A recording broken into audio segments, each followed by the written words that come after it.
Namaskar and thanks for joining us here on World Today. This evening we track the energy crisis in Europe in light of the EU energy ministers not coming to an agreement on a price cap on gas prices. Does this help Russia? That's the question we're asking. Now let's begin with the headlines.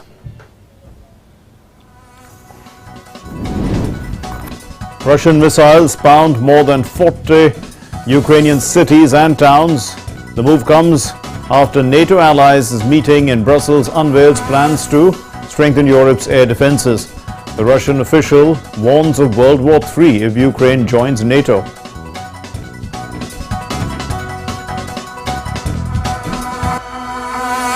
Consensus eludes the EU nations about putting a gas price cap to tame the soaring energy prices as energy prices are soaring and Europe heads into a winter of scarce Russian gas. A cost of living crisis as well and looming threat of recession there. Analysts picture sluggish months ahead as a leak in the oil pipeline causes additional concerns there. Joe Biden vows consequences for Saudis after OPEC Plus cuts output. The Saudis say that it's an angry response from Biden on OPEC Plus decision and it's unjustified. The move is in the interest of the market is what they say.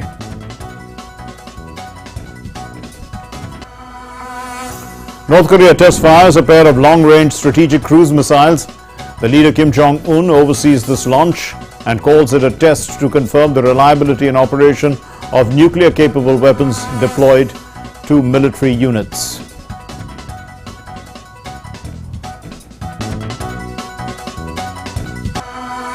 The International Monetary Fund hails the deployment of the cash transfer scheme in India, calling it a logistical marvel, considering the size of the country.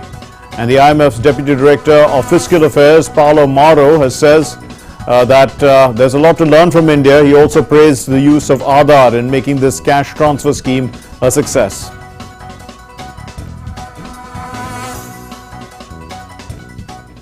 So this is World Today, and at the top of the show, let's begin with the big news.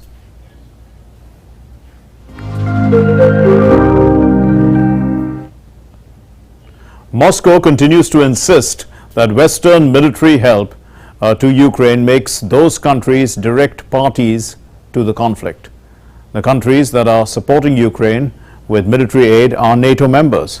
Nearly 50 countries gathered at NATO headquarters on Wednesday and committed to arming Ukraine through the winter and beyond, including with new air defenses. Here's our report. The Russia-Ukraine crisis fails to end. Russian missiles pounded more than 40 Ukrainian cities and towns on Thursday, according to officials. The move comes after NATO allies meeting in Brussels unveiled plans to beef up Europe's air defenses after committing more military aid to Kiev. The new pledges prompted Moscow to renew warnings that Western states help make them a direct party to the conflict and that admitting Ukraine to Western military alliance, NATO, could trigger World War III.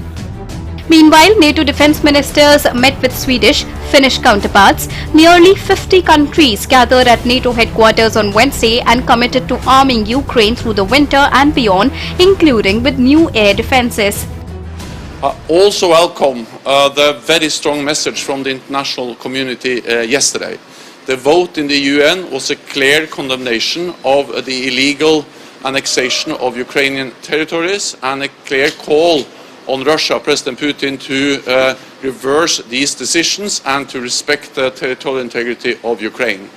This just shows that we need to stand up for a rules-based international order for our core values, and again, the US leadership in NATO, in the international community, is essential for this. So once again, welcome, Lloyd.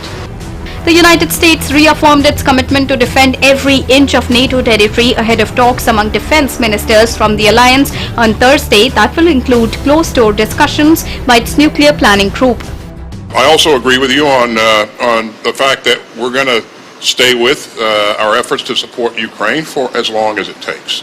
And you've heard us say that over and over again. The other thing that you've heard us say over and over again is that the United States is absolutely committed to its Article 5 commitments, and we are committed to defending every inch of NATO's territory if and when it comes to that.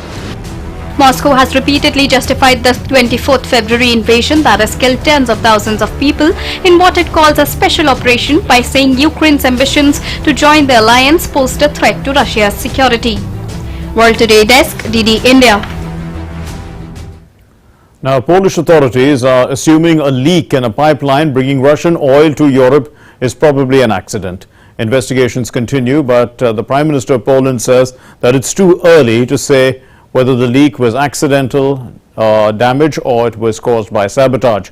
But reports come after the blasts caused severe damage to pipelines carrying Russian gas in the Baltic Sea, raising fears that critical energy infrastructure could be in danger of sabotage amid tensions over Moscow's attack on Ukraine. Germany said on Wednesday it was receiving less oil but still had adequate supplies after Poland found a leak in the Druzhba pipeline that delivers crude from Russia to Europe that Warsaw said was probably caused by an accident rather than sabotage.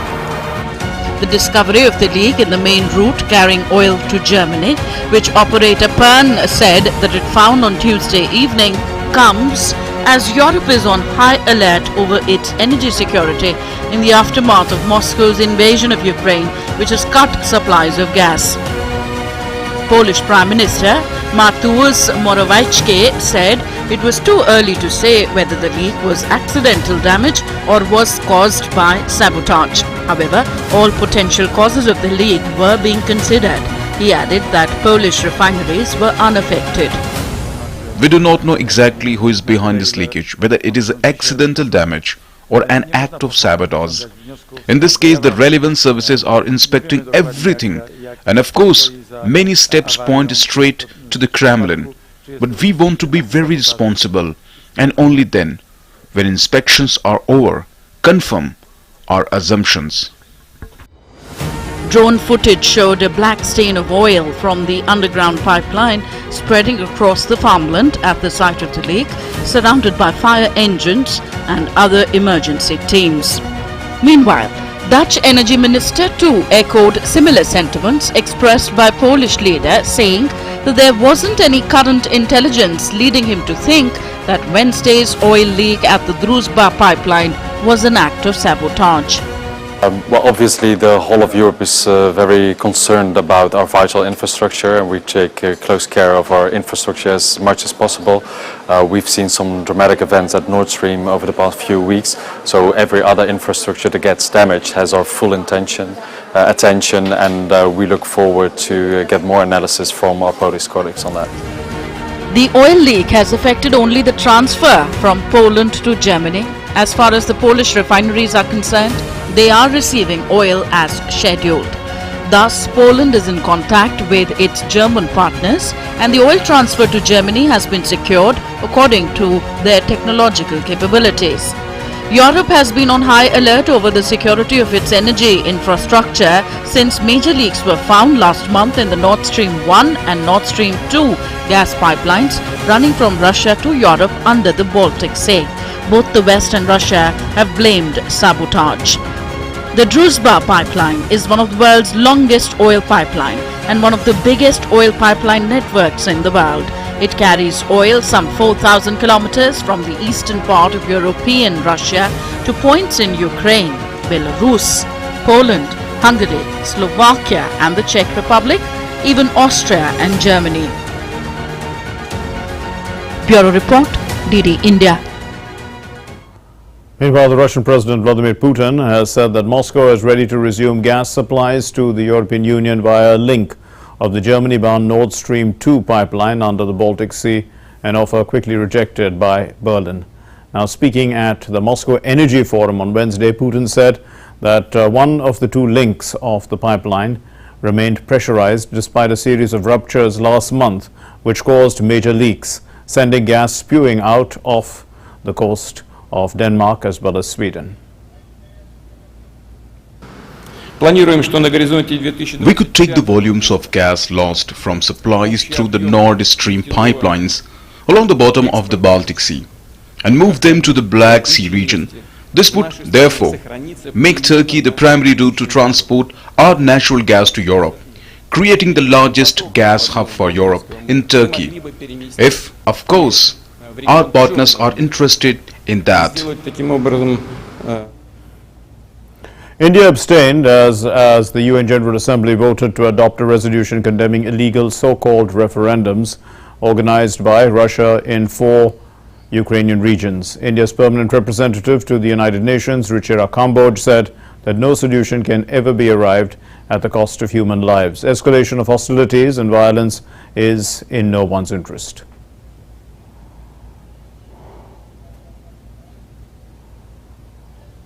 India is deeply concerned at the escalation of the conflict in Ukraine, including the targeting of civilian infrastructure and the deaths of civilians.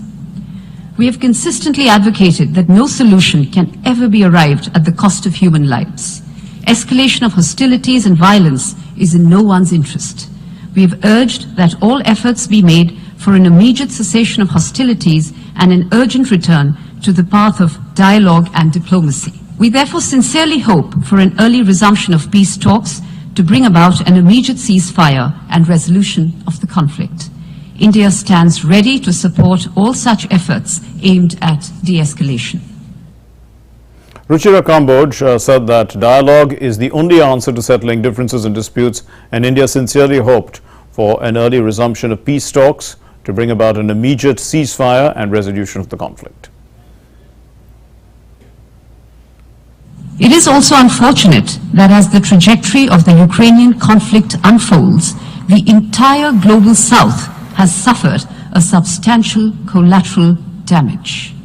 As developing countries face the brunt of the conflict's consequences on food, fuel and fertilizer supplies, it is critical that the voice of the global south be heard and their legitimate concerns duly addressed. I would also quote my External Affairs Minister from his address to this very August Assembly last month, and I quote, "India is on the side of peace and will remain firmly there. We are on the side that respects the UN Charter and its founding principles. My Prime Minister has said unequivocally that this cannot be an era of war."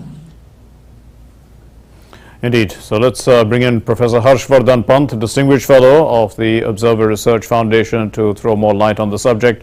Thank you very much, Professor Pant, for being with us.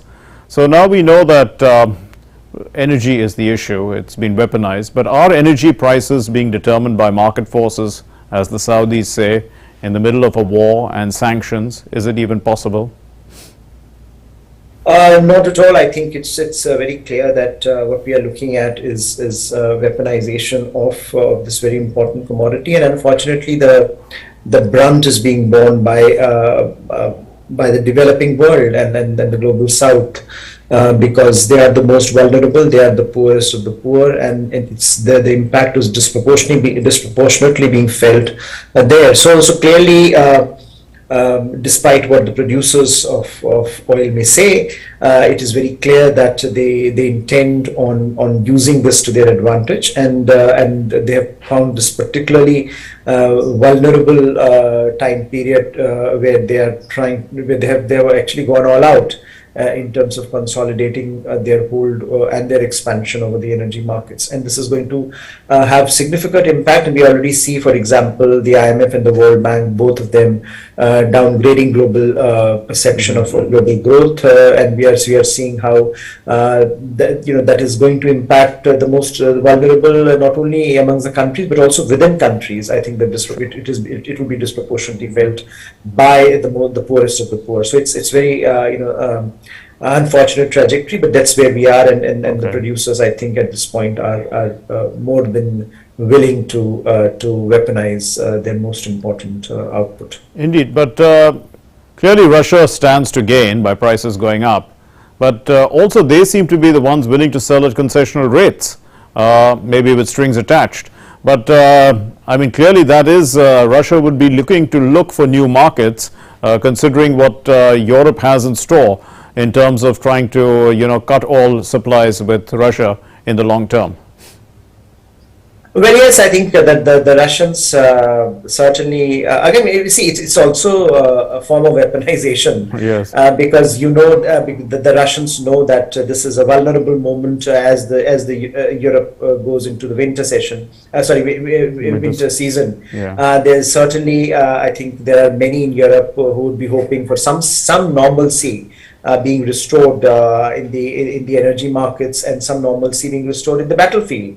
And since the battlefield is not going to shape up anytime soon, I think Mr. Putin is wielding energy as something that hopefully he's hoping that some members of Europe will take the bait, and perhaps that would divide the European solidarity. So I think he's also using it as a weapon of diplomacy and a weapon of war, if you will, Indeed. as things escalate on the battleground. But the European Federation of Energy Traders, they are completely against any price cap, and they believe that the markets will not take kindly to any such interventionist measures, which of course the European energy ministers also are not very clear as to what kind of price cap. What do you think? I mean, Europe is not clear about what they want to do as far as their sources of energy are concerned, and they are committed to some extent to end their dependence on Russian gas by the end of this year. Yes, I think Europe is stuck between a rock and a hard place because they have committed themselves to reducing their dependence, which I think what is happening in Europe and whatever may happen in the short term, the long-term position is very, very clear as far as Europe is concerned, that they would certainly like to reduce this vulnerability which they see from their perspective. And if you look at the response of the European countries, we have seen, for example, G7 talking of a price cap, but as we know, in operational terms, it's not entirely clear how that price cap might operate. And so we have seen countries, nations, governments trying to come into this space within their own geographies. So individual nation states, individual countries, individual governments have gone ahead and they are trying to shore up the energy companies, because it's the viability of the energy companies that is at stake here. Yes. And most of the energy companies in Europe are crying for help. So certainly it's going to be a very difficult winter for the energy companies as well, as they look at what is in store for them, and as they look at government support going forward. Indeed, government support is key, and the aim, of course, is also to reduce inflation. But how serious is the real energy crisis in Europe? There are some reports that say that EU's storage facilities are about 90% full, and they should be able to survive the winter at least. Sufficient warning time also they have to prepare for the next. Well, I think it depends on I think how some of these countries would look at the future, because it's you also are saving, and your reserves are also meant to respond to any eventuality that might emerge out of the blue moon. So it's not simply that you know that you have that kind of storage capacity, which is always helpful, but you also would like to ensure that in the future, if there is a shock, you're able to respond to it. And I think given what has happened in the energy market over the last few months, and this year in particular, I think no one is quite sure as to what is coming, because there is no sense of any impending conclusion to this war. There is no sense in terms of the rapprochement between US and the Middle East. We have seen Biden going to Saudi Arabia, but nothing much came of it. So there is a concern that the geopolitics is moving in a direction where the ability of governments to control the phenomena is fairly limited, and that is why you need as much as reserve as possible. You need as much as storage capacity as possible. Indeed, and adding to the problem is Germany, which is the big player in the EU. They want to stop using nuclear energy also this year. This is a commitment they made after Fukushima 11 years ago. This is the year in which they are supposed to give it all up. So do you think that they will keep to their promise, or probably have to continue using nuclear energy given the circumstances? I think at the moment it's safe to assume that they are unlikely to completely give up their reliance on nuclear energy. And somehow I think there is already a debate in Germany where some people have said that, look, if you have made a commitment that you are going to reduce your vulnerability to Russian exposure, then it is much better to think of nuclear energy as continuing for a few more years, because you really can't do both together. And so I think we are already seeing a debate emerging in Germany about the future viability of their policy choices, and I think many people are questioning the viability of those choices that they have made. And of course, when they committed to Fukushima, post-Fukushima commitments on nuclear energy, they did not know that the Ukraine crisis of this kind could emerge. So I think they have to also respond in real time to some of these crises that are emerging. And talking about real time, it looks like there are too many imponderables, as you were talking about earlier. This conflict is gaining in proportion, and it is going to fester, it looks like. Do you see any positive movement towards a solution of any kind? Not at all. I think both sides are hardening. If at all, we have seen the Russians attacking and going on an offensive across Ukraine through the use of air power, and it is quite indiscriminate. I think just we have heard earlier today how the Western countries are now moving towards providing some kind of missile defense capability to Ukraine. So I think both sides are doubling down on their approach, and there is no via media at the moment.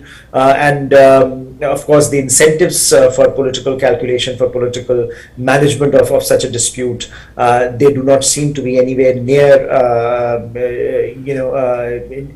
anywhere near emergence. And so I think we are still where we were a few months back. It's just that I think the intensity of the conflict has increased. There is a danger of nuclear escalation. We are hearing reports of how Ukraine is preparing for a nuclear catastrophe. So I think some real danger signs out there in terms of the thinking, which is moving. And I think on top of that, we have, as you were discussing, the Russians have thrown the dice and said, well, we are willing to engage with on energy trade with Europe. So let's see what the Europeans respond. My sense is not many will buy that. A final word on the concept of third world war, because Russia has brought it up again. If Ukraine joins NATO now, Ukraine is already on the other side. I mean, there's no question about them coming to. I mean, it's a question of when, not or how or whatever. So how serious is this threat? I mean, are we already in World War III? Is the issue? Yes. Well, it's a serious. I think that the nuclear escalation is really serious, and I think it has more to do with the fact that the Russians have pushed themselves into a corner, and there is no easy way out for Mr. Putin. But if it is about NATO and Ukraine, even if Ukraine decides, for example, not to join NATO, the fact is today the support to Ukraine more or less is in the realm of what NATO would do, apart from fighting NATO's own forces coming and fighting. Everything else is happening. The kind of weapons transfers, the kind of capacity building, the kind of training, everything is happening. So I think it's a de facto Western alliance partner, and of course it's a face-saving measure to say that, look, it won't be a NATO member and we won't attack Ukraine. But I think we are in dangerous territory. And I think Russians as well as Ukrainians will have to try to figure out that wars never end in ways that you think when you start the wars. So now, as you are in a different phase, a more dangerous escalatory phase, how the two sides are going to eventually come to a political reconciliation should be a theme that should occupy at least some in Ukraine as well as in Russia as well as in wider Western Europe. And I think Emmanuel Macron, for example, has said talked about negotiations. So there are countries who are talking about negotiations, but negotiations themselves are nowhere in sight at the moment. We leave it there. Thank you very much, Professor Harshvardhan Pant, for your inputs and analysis on this important subject. Moving on then to our next story. India on Wednesday gave a befitting response to Pakistan after it raked up the Kashmir issue during the United Nations General Assembly debate on Russia. In a strongly worded response, India's permanent representative to the UN, Ruchira Kamboj, said that unsurprisingly, yet again, an attempt has been made to misuse this forum and make frivolous and pointless remarks. Let's listen to what she said. We have witnessed, unsurprisingly, yet again an attempt by one delegation to misuse this forum and make frivolous and pointless remarks against my country. Such statements deserve our collective contempt and sympathy for a mindset which repeatedly utters falsehoods. It is important, however, to set the record straight. The entire territory of Jammu and Kashmir is and will always be an integral and inalienable part of India, irrespective of what the representative of Pakistan believes or covets. We call on Pakistan to stop cross-border terrorism so that our citizens can enjoy their right to life and liberty. The Minister of State for External Affairs, Meenakshi Lekhi, participated in the 6th CICA summit in Astana in Kazakhstan. The 6th summit of the Conference on Interaction and Confidence Building Measures in Asia, or CICA, chaired by Kazakh President Kassym-Jomart Tokayev, kicked off in Astana on Thursday. In her statement at this summit, the Union Minister said it's unfortunate that Pakistan has chosen to once again misuse the CICA platform to propagate false and malicious propaganda against India. The Minister of State also slammed Pakistan for raising the Kashmir issue at an international forum while turning a blind eye towards persecution of minorities within its own territories. It is unfortunate that Pakistan has again chosen the path of reckless use or misuse of CICA platform to propagate false and malicious propaganda against my country and distract from the theme and focus of today's discussions and cooperation amongst member states. The Union territories of Jammu and Kashmir and Ladakh have been and will remain an integral part of India. Pakistan has no locus standi to comment on India's internal affairs. Pakistan's remarks today constitute gross interference in India's internal affairs, sovereignty and territorial integrity, which is inconsistent with the CICA Declaration on the Principles Guiding Relations between CICA member states of September 1999. Pakistan is the global epicenter of terrorism and continues to be the source of terrorist activities, including in India. North Korea has test-fired a pair of long-range strategic cruise missiles on Wednesday, with leader Kim Jong-un hailing another successful display of the country's tactical nuclear strike capability. According to state media, the missile test has been undertaken in an effort to expand the operational theater of the nuclear strategic force. Here's more.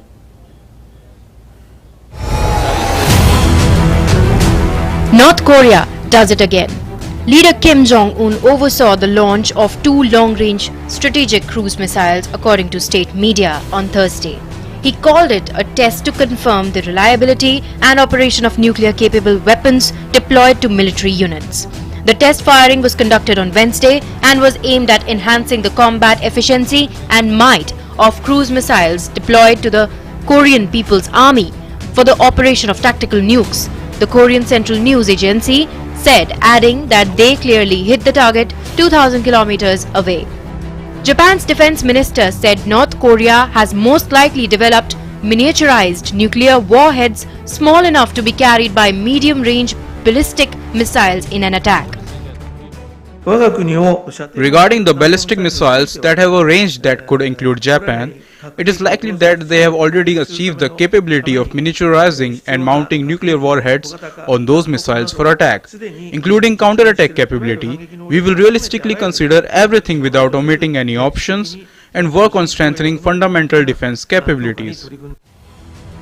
On Monday, KCNA said Kim had guided nuclear tactical exercises targeting South Korea over the past 2 weeks in protest of recent joint naval drills by South Korean and US forces involving an aircraft carrier. Earlier this month, North Korea fired an intermediate-range ballistic missile, farther than ever before, flying over Japan for the first time since 2017.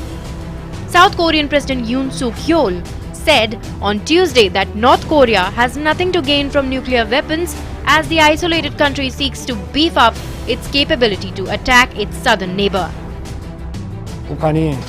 North Korea is advancing its nuclear development and threatening not only the Republic of Korea but the world. I believe it has nothing to gain from nuclear weapons. The North's pursuit of new types of nuclear weapons has renewed calls by some in South Korea to redeploy American tactical nuclear weapons which were withdrawn in 1991, or for Seoul to leave the Non-Proliferation Treaty and develop its own arsenal. World Today Desk, DD India. Well, climate activists, climate change activists, they rode on their bikes to protest a decision of the World Bank to invest in fossil fuels and also other such policies. And this report, as we have been doing for some time, is tracking the adverse weather events in different parts of the world and also protests now. Let's take a look.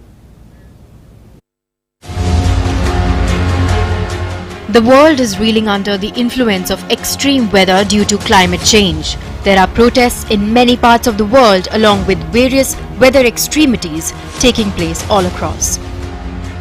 Now in Australia, most of Victoria is expected to receive up to 80 mm of rain through Friday, while parts of Tasmania could get up to 300 mm.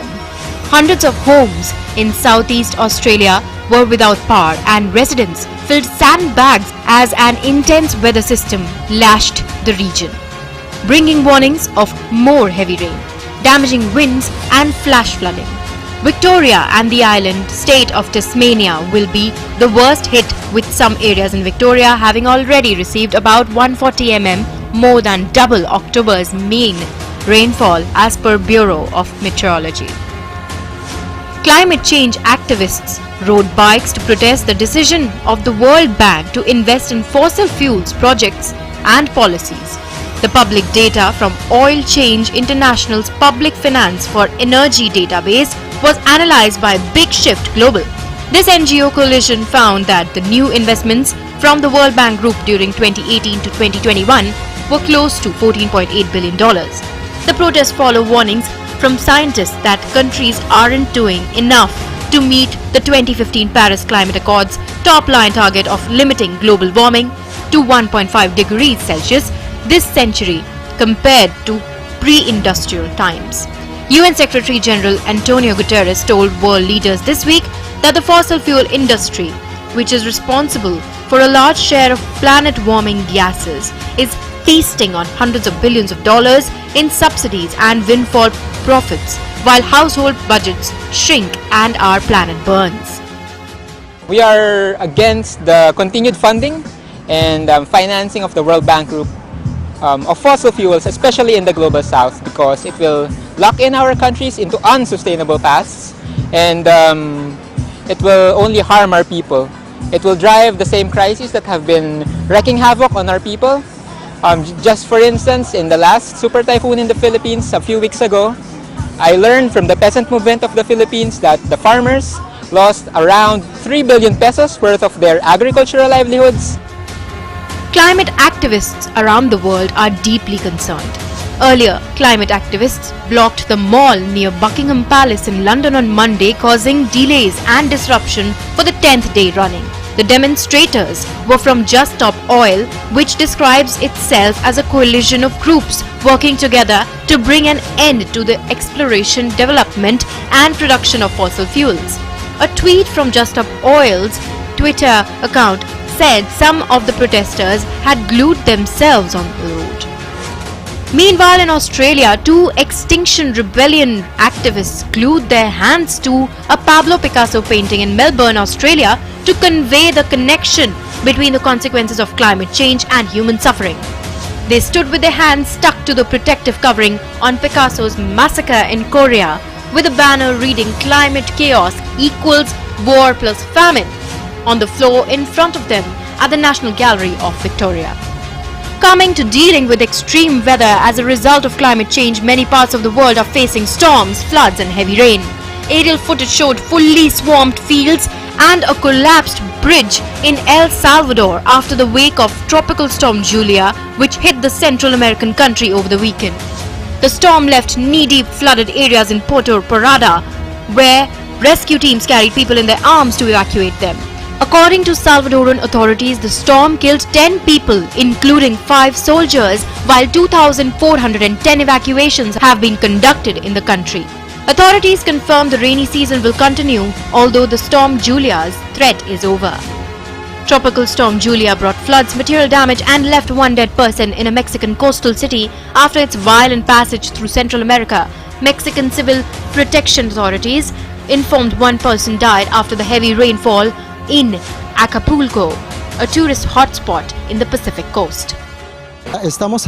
We are talking of about 200 completely damaged houses, material losses. Fortunately, no human lives have been affected, but there are families who lost all their patrimony due to last night's torrential rains. In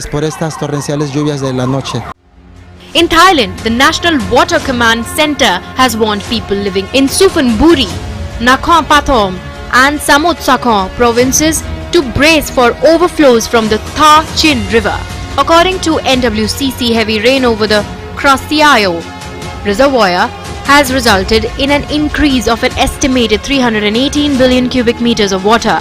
Floods and landslides in Nepal's Bardia have claimed 35 lives, while 12 others remain missing as per local media reports. Several flood victims were displaced and got separated from their homes and family owing to the floods, with around 20 people missing across 8 districts. The government has deployed rescue teams including the army and the police to search and rescue the victims. Flash floods and landslides are a common occurrence in the mountainous terrain of the Himalayan nation, especially during the annual monsoon rains between June and September. However, untimely October rains brought an unprecedented hazard to the residents of Nepal, hundreds of whom became homeless with no sanctuary to seek food and shelter. World Today Desk, DD India. Time for an update now from the business world.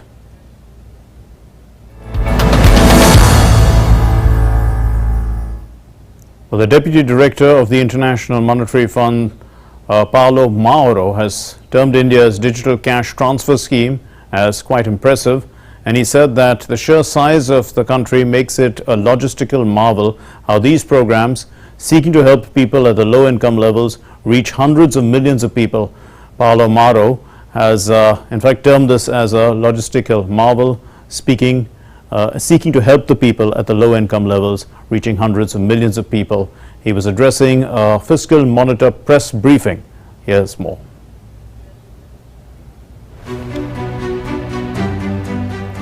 The International Monetary Fund has hailed the deployment of the cash transfer scheme in India, calling it a logistical marvel, considering the sheer size of the country.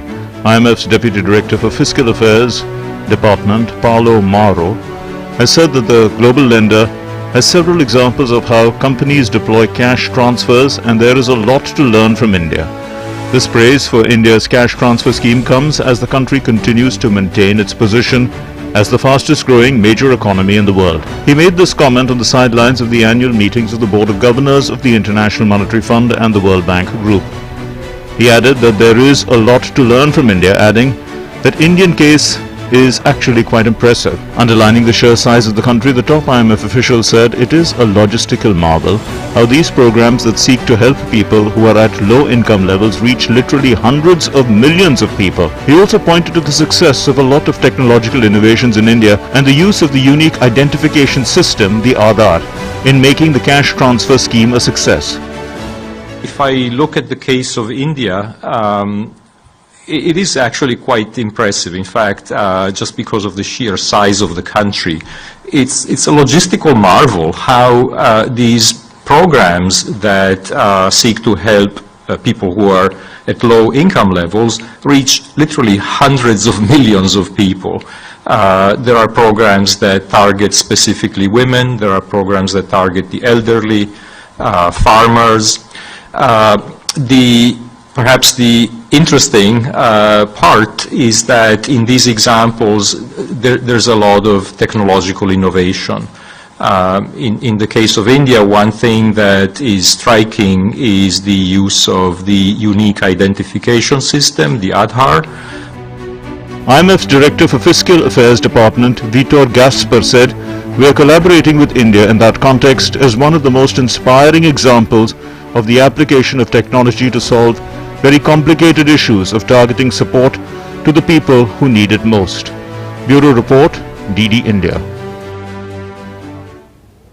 And let's take a look now at the sports news on World Today.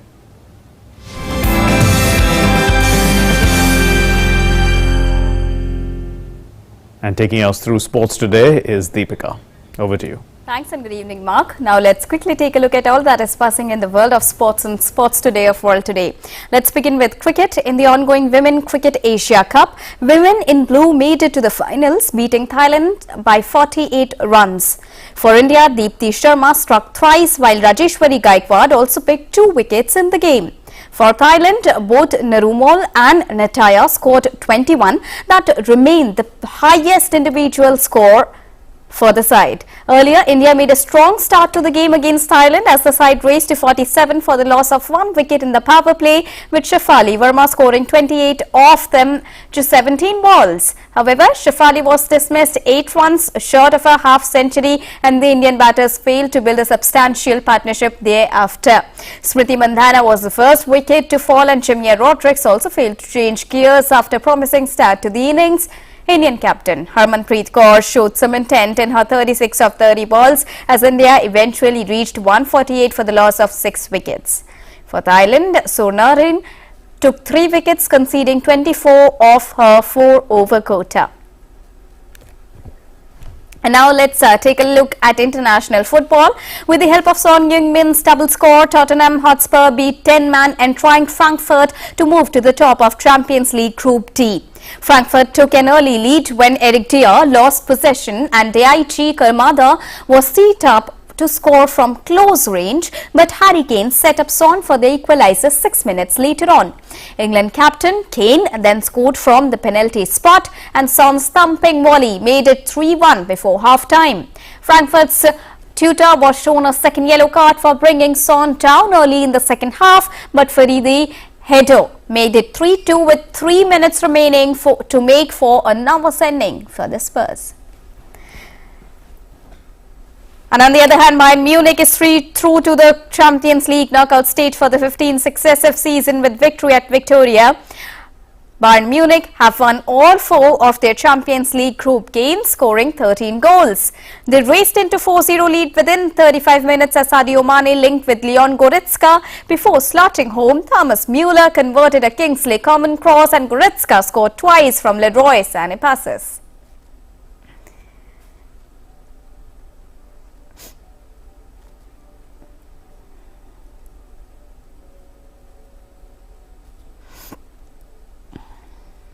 Well, the 36th National Games concluded with great pomp and show. It witnessed many firsts as well, and not only records were broken, but many new records were created as well.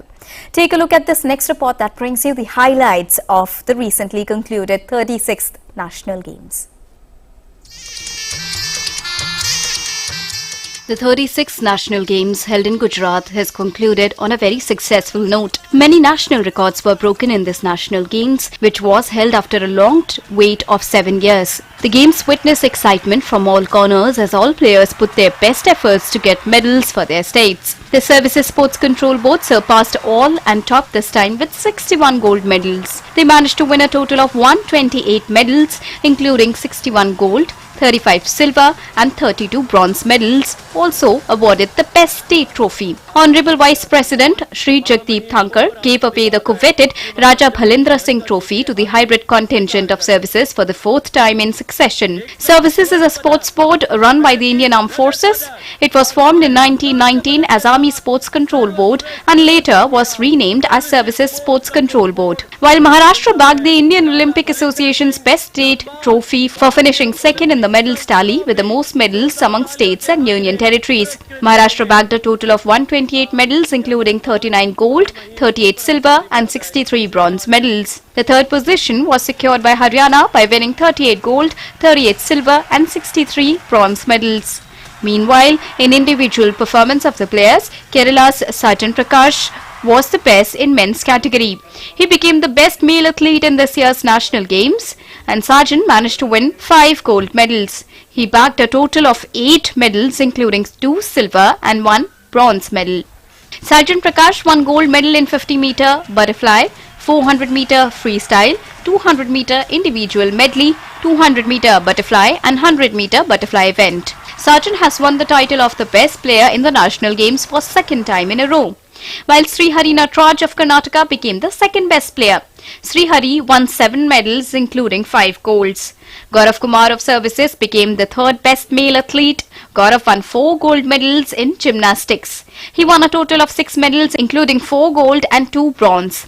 In women's category, Hashika Ramachandra of Karnataka became the best female athlete. She won 6 gold medals including 1 bronze medal. At the same time, Mana Patel of Gujarat became the second best female athlete.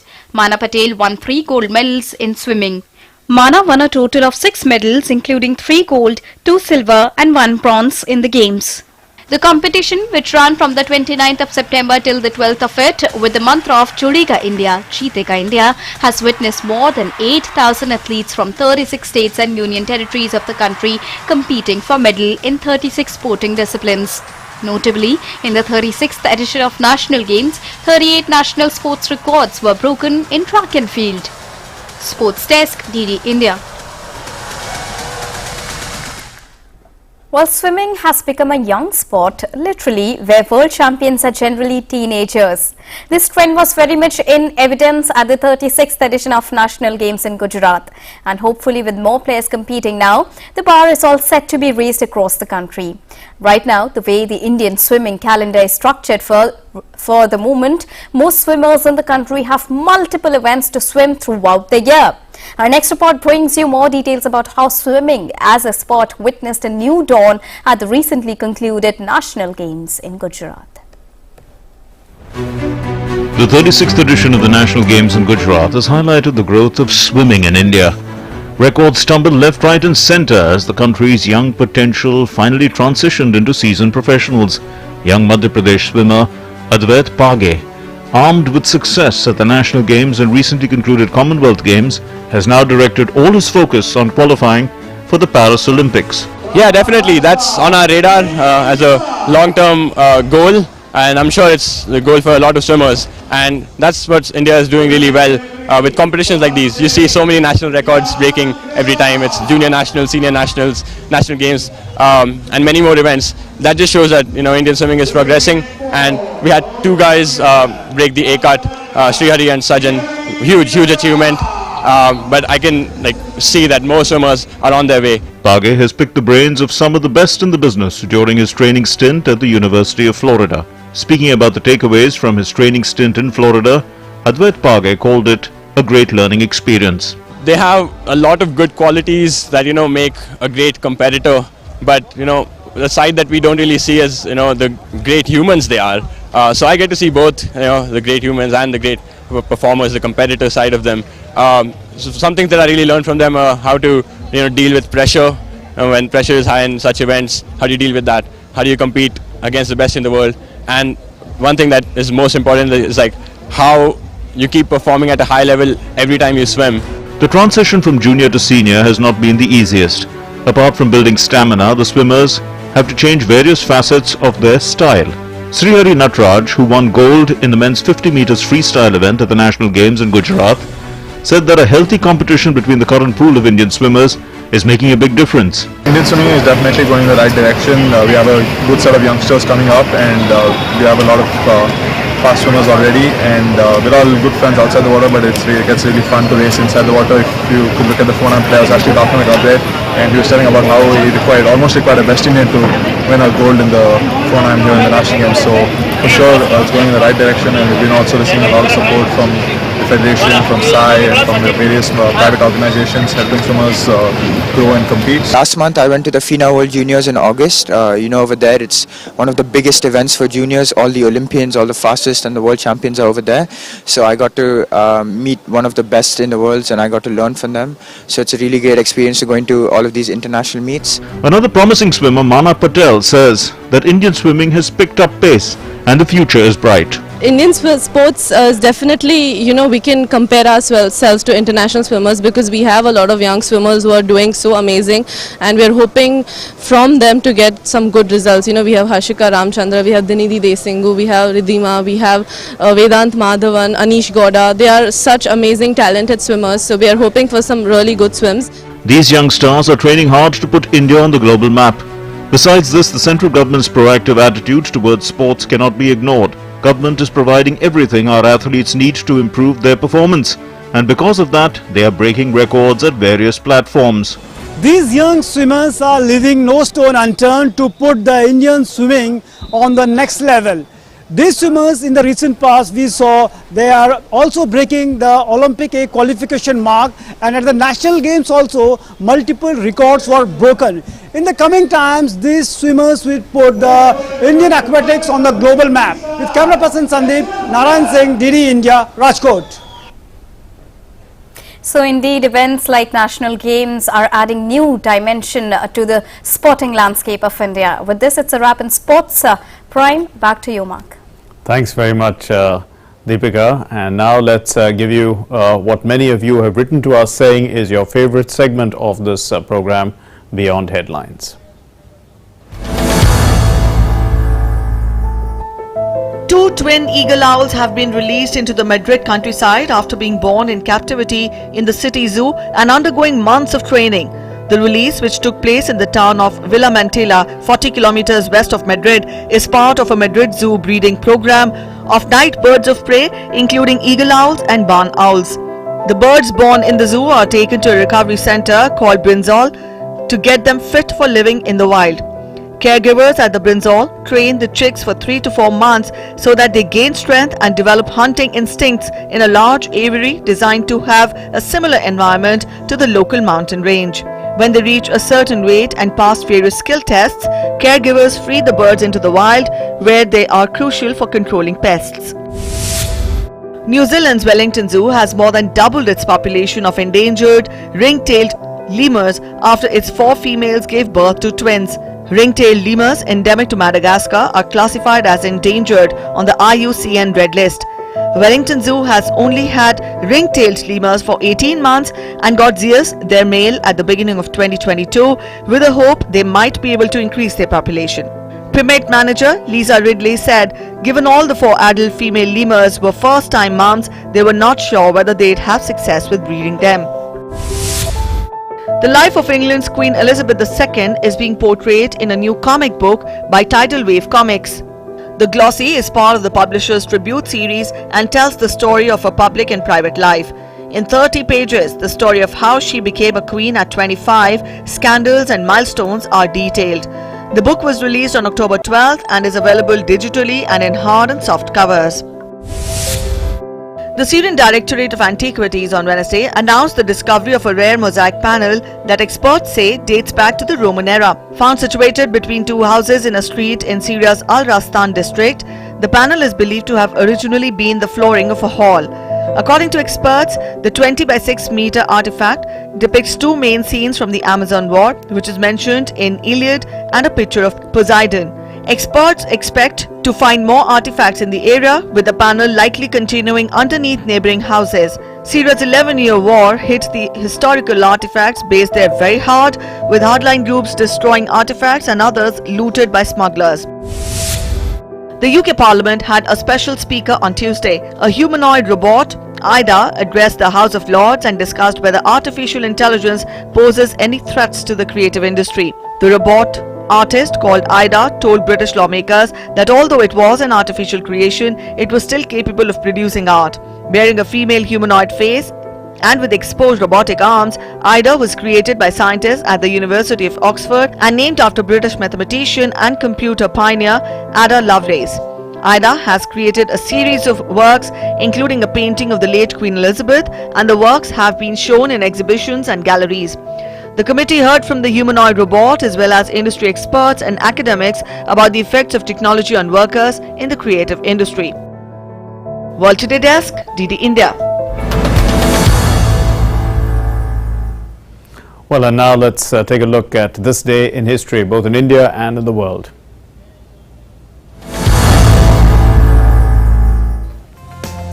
In 1943, on this day, Italy declared war on its former Axis partner Germany in World War II.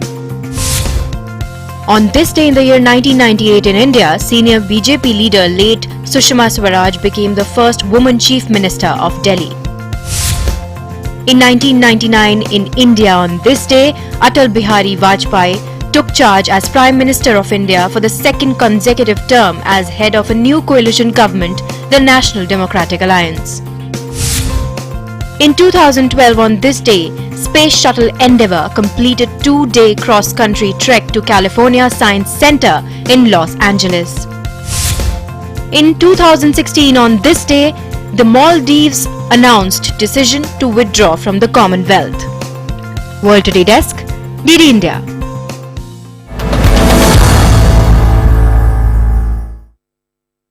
Today on World Today. Thank you very much for being with us. Namaskar.